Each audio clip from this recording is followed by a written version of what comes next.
Bonjour à tous, dans cette vidéo, nous allons voir comment nous repérer sur un pavé droit. Ici, nous travaillons dans l'espace, c'est-à-dire en 3 dimensions.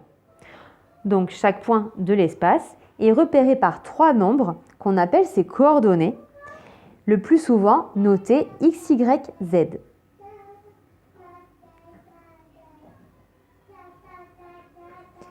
X s'appelle l'abscisse du point, Y son ordonnée et Z sa cote ou altitude. Pour déterminer ces 3 nombres, on utilise ici le repère DACH. Cela veut dire que le premier nombre sera lu sur l'axe DA, qui est donc l'axe des abscisses. Le deuxième nombre est lu sur l'axe DC, qui est donc l'axe des ordonnées. Le troisième nombre est lu sur l'axe DH, qui est l'axe des cotes. Le point D, quant à lui, est l'intersection des 3 axes. On l'appelle l'origine du repère et ses coordonnées sont 0, 0, 0.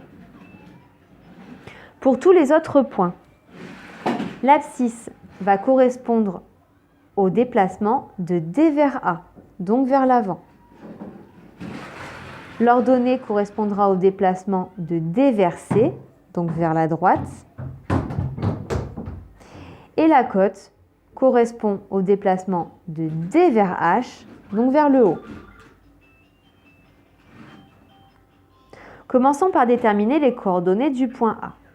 Pour cela, je dois me déplacer à partir du point D vers le point A en suivant les directions données par les axes des abscisses, des ordonnées et des cotes.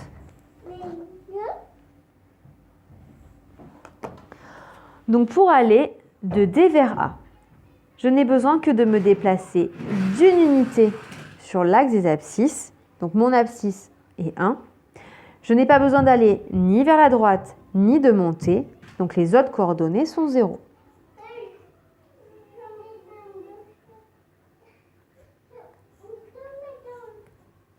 Pour les coordonnées du point C, pour aller de D vers C, je n'ai pas besoin de m'avancer, donc l'abscisse est 0. J'ai besoin d'avancer d'une unité vers la droite, donc l'ordonnée de C est 1, et je n'ai pas besoin de monter, donc sa cote est 0.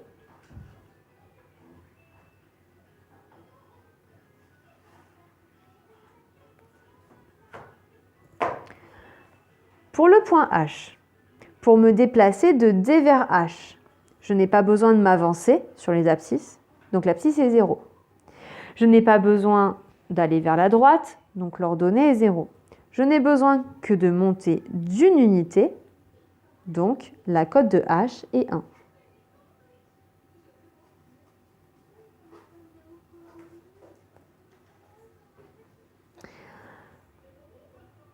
Pour le point B, pour me déplacer de D vers B, donc en suivant bien les directions de l'axe des abscisses, des ordonnées, des cotes, on ne va surtout pas en diagonale.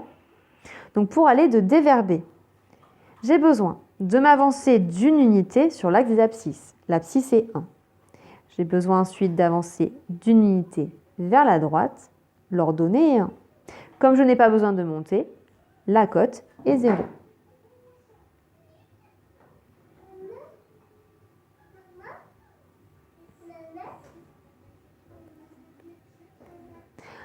Pour le point F, pour aller de D vers F, j'ai besoin de m'avancer d'une unité sur l'axe des abscisses, d'une unité vers la droite, puis de monter d'une unité. Donc, l'abscisse du point F est 1, l'ordonnée est 1 et la cote est 1. Pour le point G, pour me déplacer de D vers G, je n'ai pas besoin de m'avancer sur l'axe des abscisses. L'abscisse est 0. J'ai besoin de m'avancer d'une unité vers la droite, puis de monter d'une unité. Les coordonnées de G sont donc 0 en abscisse puisque je ne me suis pas avancée, 1 en ordonnée puisque je suis allée vers la droite et 1 en côte puisque je suis montée.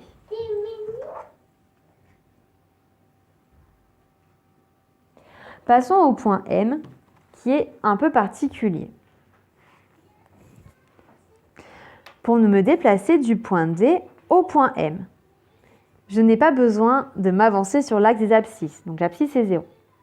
Je dois aller d'une unité vers la droite, puis je monte, mais seulement d'une demi-unité puisque M est au milieu de CG. Les coordonnées du point M sont donc 0 puisque je ne me suis pas déplacée sur l'axe des abscisses, 1 puisque je suis allée une unité vers la droite, et 1 demi puisque je suis montée d'une demi-unité.